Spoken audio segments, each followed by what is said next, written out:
তাই শেখ সাদি রহমতুল্লাহি আলাইহি তিনি যখন কবিতা লিখছেন, খাতা কলম নিয়ে যখন বসেছেন, তিনি এক পর্যায়ে লিখছেন, বলছেন, কলমের ভাষায় বলছেন যে হে নবী, আমি আপনার চরিত্রের ব্যাপারে কি লিখব, আমি আপনার প্রশংসা কি করব।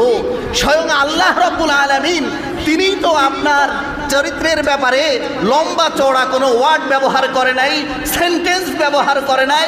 স্বয়ং আল্লাহ রাব্বুল আলামিন নিজেই বলেছেন, ও আমার হাবিব, আমি যদি আপনাকে সৃষ্টি না করতাম তাহলে এই কুল কায়নাত কোনো কিছুই সৃষ্টি করতাম না। সুবহানাল্লাহ। যে স্বয়ং আল্লাহ রাব্বুল আলামিন তিনিই তো বলে দিয়েছেন যে আপনার শান মান এত বেশি নবী, হাবিব প্যারা, যে আপনাকে যদি সৃষ্টি না করতাম তাহলে এই আসমান জমিন কিছুই আমি সৃষ্টি করতাম না। অতএব শেখ সাদি বলেন যে আমি তো আপনার প্রশংসা লেখার মতো কোনো যোগ্যতাই আমার